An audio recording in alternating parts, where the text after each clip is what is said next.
All right, we are back with part two to our continued education on feminism and how it's impacted from then to now. So let's get started. Abuse thing, yes, some relationships you absolutely have to get out of them. That's true, but I think we're using that as a basis for why, at the slightest provocation, you get out of there. Mm-hmm. And my own household was by no means perfect. Some not so good things went on there, and even with those things, if I think about growing up with just my mother, mm-hmm. I can't even begin to imagine it. My father died when I was 20, mm-hmm. and he was sick with cancer throughout my late teens. And after he was gone, I saw just how weak and vulnerable my mother really was without him. I saw just how much my father really did contribute to a balanced household. Again, absolutely not perfect. She probably even had reasons to leave him. But if he had lived, I wonder, whether they would have stayed married. They probably would have. And hopefully we would have seen our family through, this, some of these things that went on. So, and I was the person who experienced the brunt of it. But I still wouldn't have wanted my parents to get divorced, and I wouldn't have wanted to break up my family. Yeah. Well, it's interesting. And actually, since he died, we weren't a family anymore. Oh, it really dissolved. It really, it really dissolved the family, and all like strangers to one another. What was your mother's statement to you about your life being harder than hers? When was that revelation or that thought? Yeah, I mean, why would women give this up? So you know what my mother did most of the day? She was not a stellar housekeeper, and actually my interest in interior design and my obsession with cleanliness is because I couldn't stand how unkempt our house was. And I was always, cleaning and moving things around to try to, create a sense of order there. But she was very creative. She was always making things. She sewed my clothes, all of our clothes, made quilts for us. And in most of the households on our block, the women did needlework, did wonderfully creative things. And, if I think about the atmosphere on the block during the day, they were making things, socializing, creating a sense of community. And then you drive down that street, 40 years later, and all the windows are closed and the doors are locked, and it's a ghost town. And maybe you have a few random children coming home and unlocking the door alone. I mean, just think about the identity crisis with kids today. I would say it also can be traced back to this. Who am I? I'm living marooned in this place. Who are my neighbors? Maybe I don't know. I have friends who everybody has a different last name in the family. That's the other thing, right? Like the girls have the mother's last name and the boys have the father's last name. Like,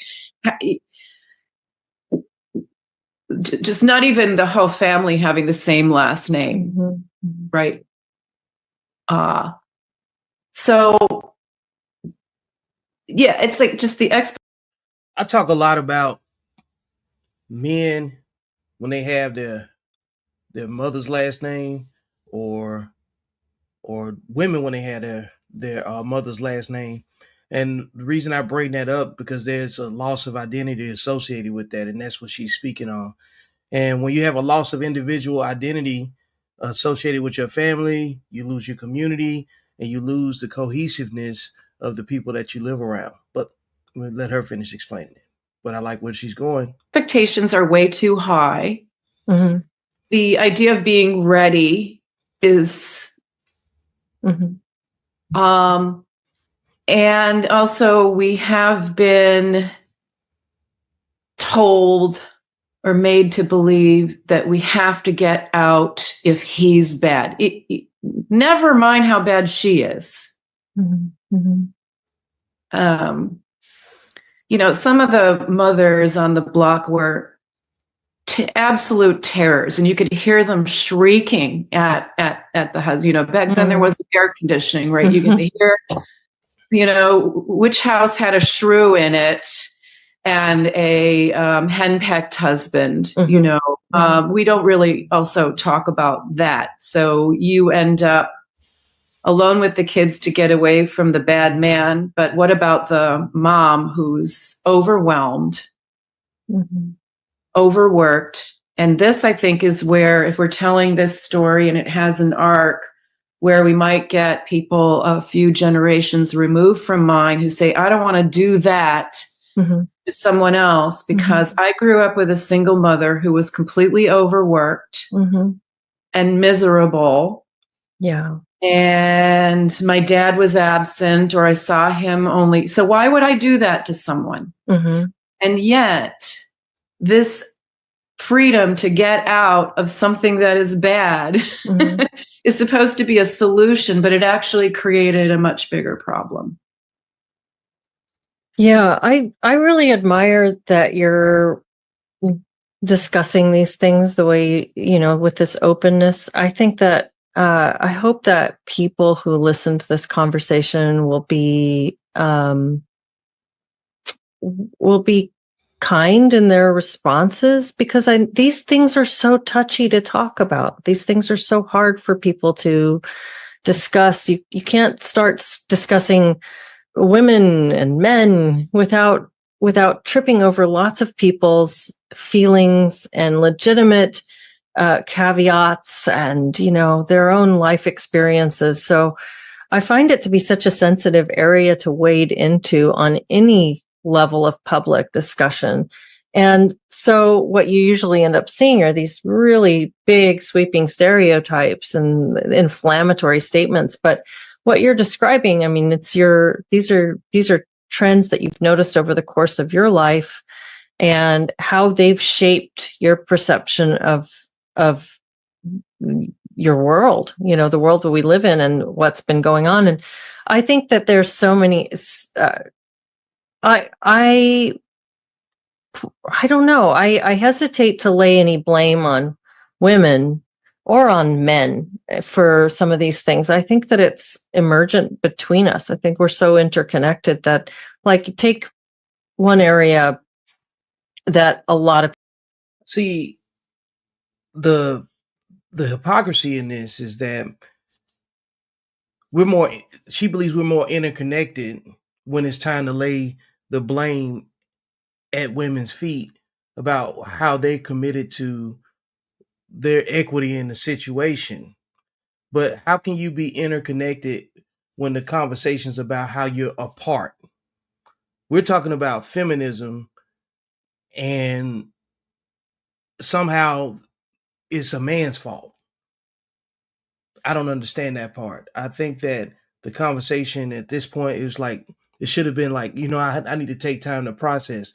This is why the conversations are so difficult to have, is because you won't take that second just to process it and just understand that, like, you know, there's a lot to unpack, and then you need to see where your equity is in the situation. But we're talking about feminism right now, not men. people would agree is dysfunctional, and that's prostitution. That, you know, sex work in general, pornography, prostitution. There's a lot of dysfunction around this, a lot of disagreement, a lot of controversy. But at heart, it's an exploitation of men's sexuality using women's sexuality. And it's also an exploitation of women's sexuality using men's sexuality. There's sort of a complementary loop that's happening where people are exploiting one another. And I think that a lot of these interactions that you're describing, you know, being able to leave more easily, what that does to him, what that does to her, and how it impacts him and how it impacts her. There's kind of a balancing of the the impact and the fault. Well, there's no balance, simply because the family court laws benefit women more than they benefit men. And the current state of interconnectedness that she was speaking on, that has men on one side looking at the level of risk associated with having a family, especially when the stories that are associated with no fault divorce and the women that could just leave whenever it's beneficial to them. The women that are exploiting the no fault divorce law, they have made it more difficult for men to see women as an asset to a relationship than more of a legal liability and a greater risk. Ultimately, because one couldn't fall apart if they weren't vulnerable to falling apart, but they also couldn't fall apart if the other hadn't fallen apart. So it's such a precarious and delicate thing, this relationship between the sexes. I think in one of the essays in the book, I just recently watched Love Story. You know that movie? I don't know it. With Ali McGraw and Ryan O'Neal. It was one of the most famous movies of 1970s. Okay. It's really interesting. Okay. If you watch movies from the 70s, just when this whole way of thinking is starting to turn, he is so madly in love with her. And frankly, her dialogue is a little abusive. And he finds it very charming. And I noticed in a lot of movies from around this period of time, there is so much love still shown between the men and the women as they're grappling with this new society. But as we have evolved, it really is like there's just more separation. So, some years ago in a literature course that I taught, I did it on the theme of love. And I thought that they would be really interested in this. I certainly would have been myself, but they were incredibly cynical. And I gave them free license to, I gave them the feminist lens, even though I really don't want to deal with that. But I made very clear that they didn't have to agree with it. And I paired some Baudelaire poems with Black Venus by Angela Carter. And this is considered a very feminist story. And Black Venus, Jean Duval was Baudelaire's mistress, and she was from the West Indies. And so there's all of this critical lens applied to his exotification of her and blah, blah, blah. But if you do a little research, you actually find out that he had a trust fund, and she introduced him to laudanum and basically became an addict. And she had been a prostitute, and somebody gave somebody syphilis, and they both died of it. So yes, there is certainly some reciprocal exploitation going on. But I said, who would you rather have a beer with? In Black Venus, he's not doing enough for her. He's this, he's that. It's just bitching about him. And he's writing about how beautiful she is. And if she would only take him seriously, and, if she would only love him as much as he loves her. And in my sort of world, many of the men in my community love their wives, couldn't live without them. And so when we talk about the leaving, I think actually the men really are wounded by this. And I fell into the manosphere for a while. And just like, what Benjamin with all the detransitioners and the men whose wives just turned on a dime on them, and then they end up having to pay child support. And that's another reason why, men are hesitant to have children now and get married. This also happened to a relative of mine. He got married, and after she had a baby, she said, she came from a wealthy family. She said, now that I have my baby, I don't need you anymore. He was absolutely devastated by this. So, I just said this earlier, obviously, but like the family court laws and the things that are in favor of women are not conducive to men's mental health. And she just outlined it. And this is a story from the 60s and stuff, you know. And then she's a professor and she's taught this. So the effeminization of men and the feminization of society to use men and exploit men for their resources is at an all-time high, and it's reached a culminating point to the point where men have detached. And they're having a discussion that really uncovers that without us having to force the issue. And these are the main beneficiaries of it. That's the other thing I would like to. A narrative got us here, let's say, and a narrative will get us out. I think men do love women. We have forgotten that. If I could quote one of my comments from my essay, one of the greatest tragedies of the feminist project is denying how much men have loved and cherished women and their work. It's women who decided that our work was not valuable anymore. It's women who actually decided that being a mother was a form of drudgery. But, any kind of hard work is a form of drudgery. I've been a professor for years, and nothing is more drudgery than grading essays. I would much rather be washing dishes and, frankly, changing diapers. That's interesting. Yeah, I can't help but think that there's truth in all of those perspectives. Both, I've been a young mother, stay-at-home mom, and I can remember the absolute anguish, the loneliness of that, just the complete loneliness. I can remember having 2 little kids, putting them in the stroller and walking around the neighborhood, just aching for someone to see, and just going to the store just so that I could talk for a moment at the cashier stand to someone who would, be another face and voice in my life, show me that I was worth a smile.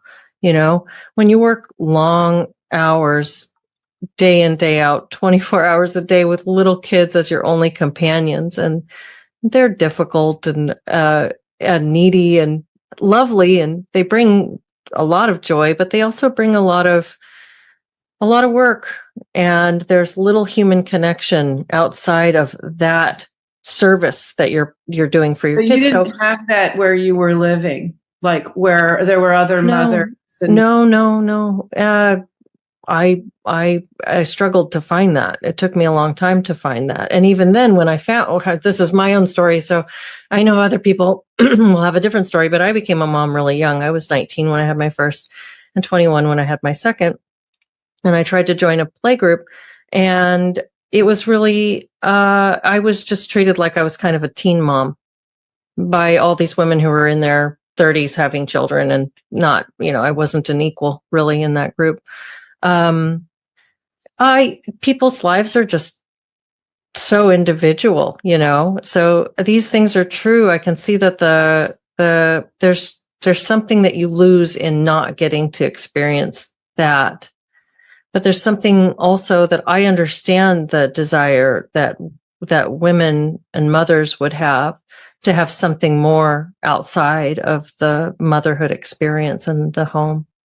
So, but it's interesting because everybody's doing that at a different time in their lives, and that's what put you in, as it made you an outlier, right? Which kind of brings me back to my beef about education.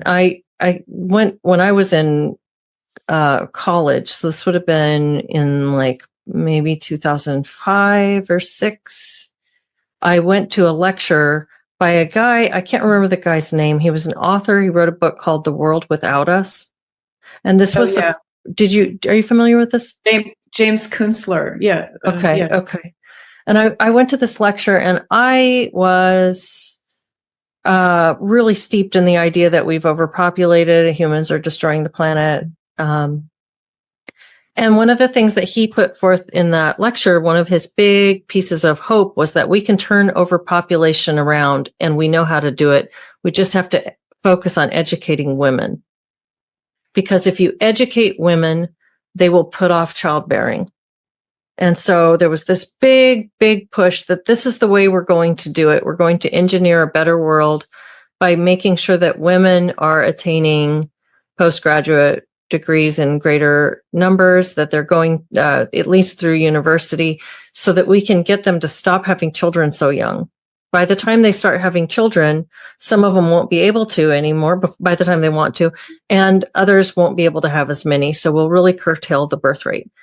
And, if you are dealing with overpopulation, maybe that's a better way to do it than the one-child policy or some other ways that people have socially engineered. But the thing is, with social engineering, there are always going to be unintended effects. Whenever you're trying to decide for someone else that I'm going to look into your life, which is very intricate and complex, and I'm just going to nudge one variable because I see that as the variable that I should be manipulating. You don't know how many other systems are connected to that one variable. And when you do that across a population, you create all kinds of interesting and unforeseen downstream effects of your one manipulation. That's why time travel movies are so interesting, because you've ever watched a show like The Flash. Barry goes back in time and tries to correct one thing that might make him feel better in the future or in his present time.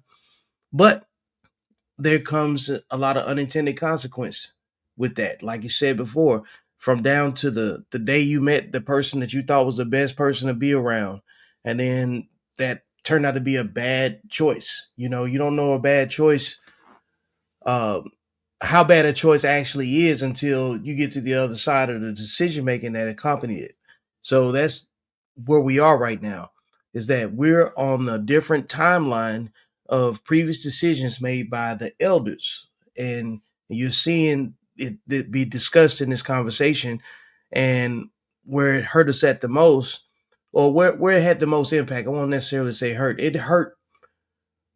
There's some the unintended consequences that you got a lot of women that are regretful for pursuing more of their career and education than they did caring about becoming wives and becoming mothers.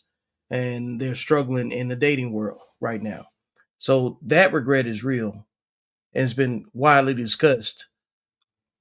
Well, it's interesting that you mentioned the one-child policy, but also, and I had another thought.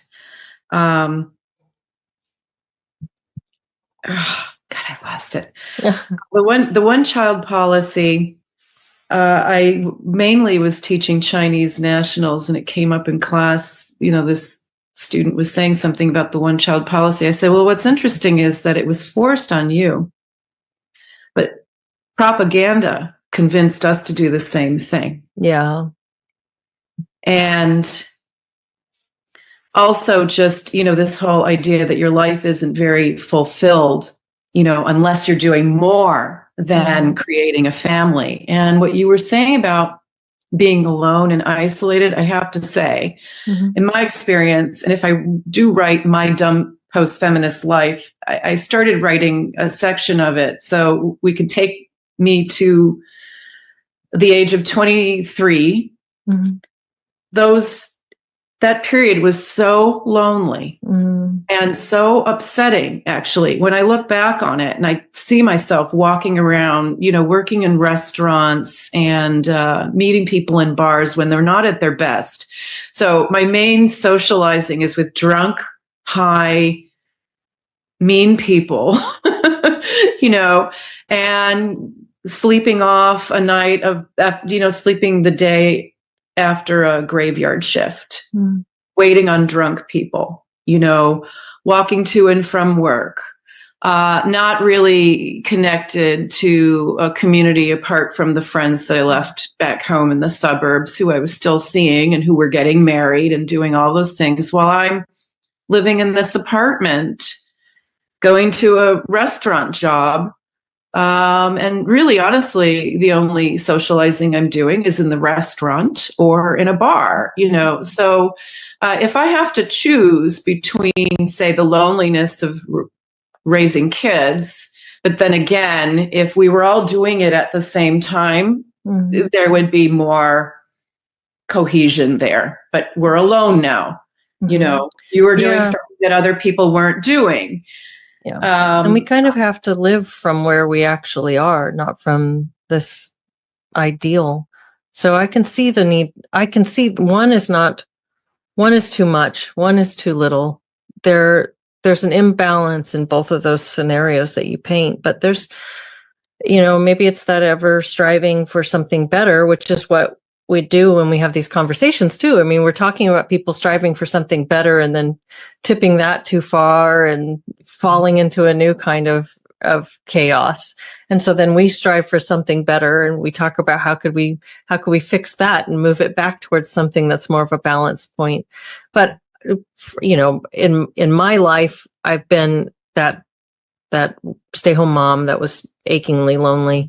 And I've been the single mom who worked and went to school full time and took her kids to all the sports and the choir and the this and then that and felt completely frazzled and exhausted at the end of the day. And I've also had the opportunity to be the mom of young babies who had a part-time job. And so, that was for me, that's just my own anecdote, but that was a really nice balance. Getting out, being able to have intellectual discussions or talking about things that are beyond the little, when you have a brain that wants discovery, but it has very little new input and new stimulation, that can be torturous for some people. So getting out and being able to have discussions that go beyond just the diapers and the what's for dinner and the house decorating and the plants and the husband and, having these bigger, more worldly discussions, being in school. I see why people want that, men and women, why we want that kind of connection. And I don't think it's impossible to have both. I really don't think it's impossible to have both. It's impossible to have one if you fully go into the other and abandon the path of the other. I'm actually wondering whether the best way to get both is to go back to forming families earlier. Mm-hmm. And everybody's doing it around the same age. Yeah, so I think that there's something to that. And in order to do that, we really need educational standards that allow people to have meaningful work young. So we need high school to really mean something. We need people to be able to get good work and do good work at age 20. Yes. Not wait till they're 25 or 30 before they're considered an adult who can take responsibility. We need to actually have people assuming places of responsibility younger. Yeah, absolutely. And I think we also need to go back to treating teenagers like they are emerging adults and not children. Yeah. Which is another thing that I've noticed. And I'm working in a very female-dominated area, and the infantilization is just off the charts. Yeah. And I have even been mocked for treating our students like adults. Wow. Yeah, and they are all childless. So, you were touching on Jordan Peterson's the childless women thing. Concerns about childless women. Well, I am seeing that in action. So I actually wanted to say, I absolutely see that. And then you yourself are a counterpoint to that. Yeah, yeah. Well, and they peck at me, you're like us, and so you're the black. I'm the black sheep of the department because I'm like, Jessica, why are you buying their books for them? Just tell them where the bookstore is and what the title of the book is. Yeah. And there's a lot of push to send them to health services and to mother them, there was this great. I think this anecdote is really telling. I don't do journals. I teach writing and I will not do journals. I don't want to know what their personal lives are. It's none of my business. So I'm very old school in that regard. And when at the end of the semester, I had this Turkish student. She was all decked out in furs and jewelry, and she failed. And she came to me in the last day and she said, I just want you to know, I learned a lot in this class, but I failed on purpose. Because I need to keep my visa And, I'm a high-priced call girl, and this is how I'm making money, and my parents won't. My parents have disowned me, and this is how I'm saving up to go to Parsons. And I said, okay. And then the next semester, I'm at the copy machine, and the coordinator comes up to me all in a panic, and she says, now the student's in the other teachers section. And she said, I don't remember the student's name, but did you know that she's a prostitute and, or an escort? And I said, yeah. And then she said, and you didn't tell us? I said, no, why should I tell you? She's an adult, she's 22 years old. It's her business. It's none of my business. But there really was this campaign to rescue this student from this. And while, maybe it wasn't such a great choice on her part, I don't really think my job as a professor is to get involved in a student's personal business. And I'm seeing this time and time again, and also just, celebrating weakness. Also, there was a suicide at the school where I was teaching before, and one of my students had seen this person jump out the window. Oh my gosh. And this APB goes out all across the school that this happened, and anybody who has been touched by it, you should give them more time to do their work. And I'm sorry, I don't agree with this. It's so interesting because the outside in view of somebody else's life and trends and habits is both kind of the standpoint that there's a, I guess, a bit of a paradox here, because on the individual level, I think that we tend to respect choices, let people do, and we're not going to look too hard at what they're doing. Go ahead. And then on the zoom out social level, it's the aggregate of these kinds of choices that end up creating exactly the trends that we're sitting here describing today. So like this prostitute, she's both the epitome of this feminism gone wrong sort of thing that you're talking about, because she exemplifies this woman who's prioritizing sexual freedom and actually benefiting off of it, profiting off of it financially. She's also a lure to men who might want to do better, but because there's the supply and demand question, right? Like which is creating which, but she's definitely a part of that paradigm that's undermining both men and women.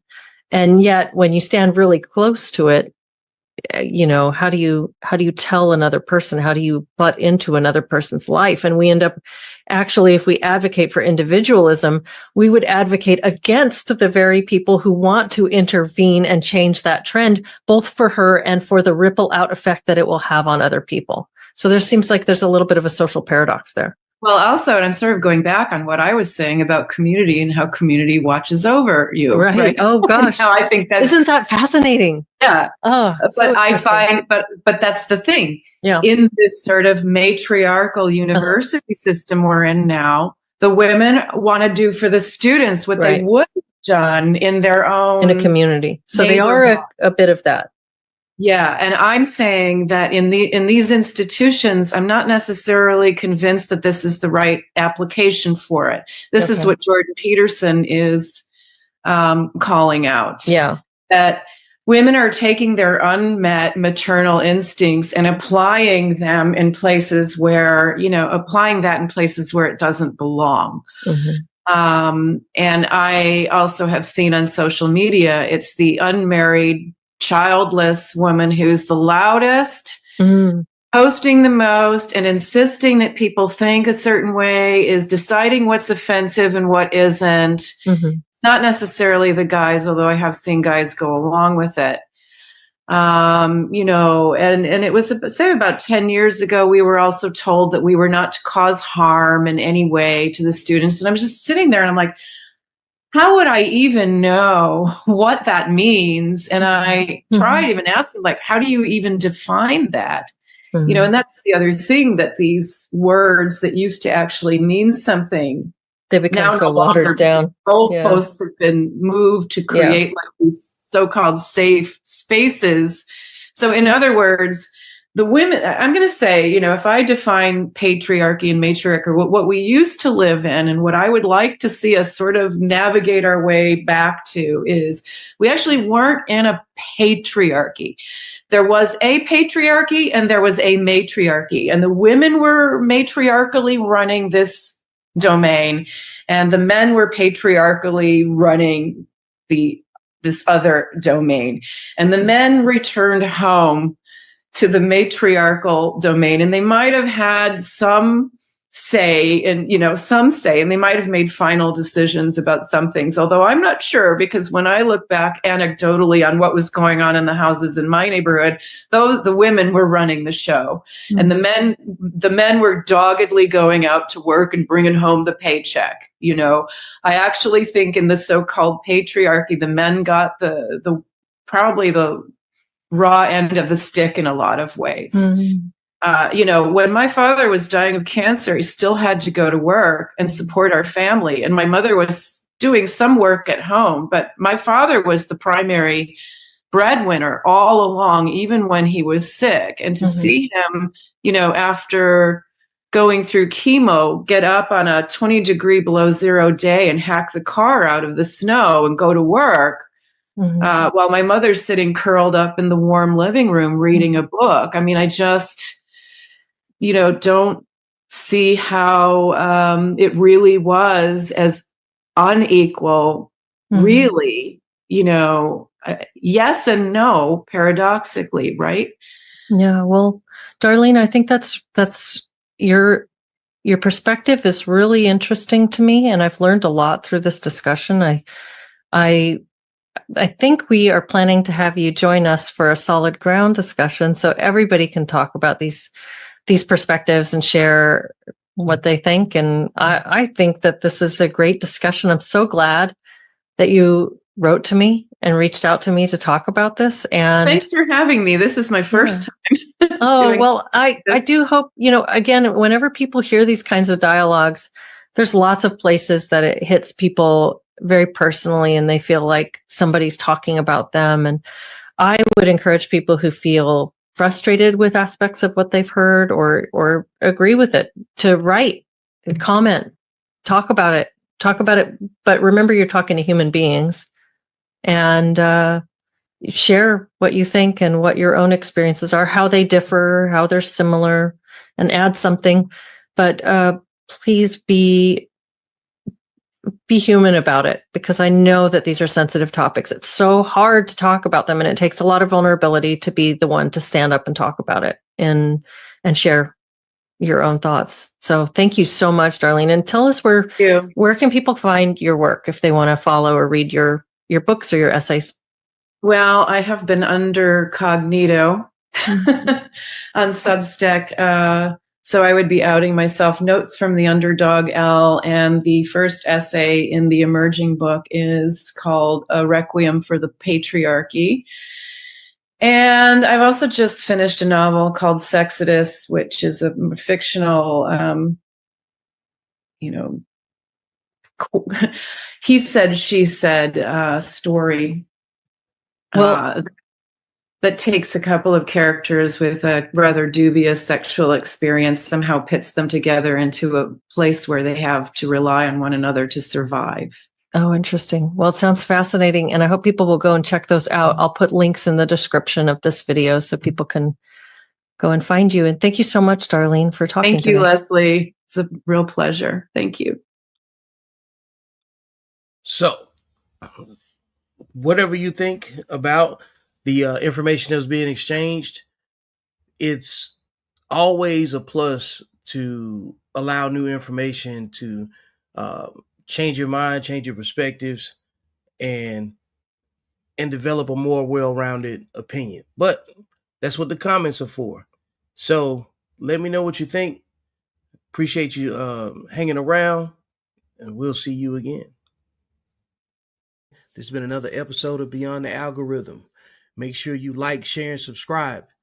Go get the book And most importantly, I will see you beyond the algorithm, because that's where life actually happens. Later.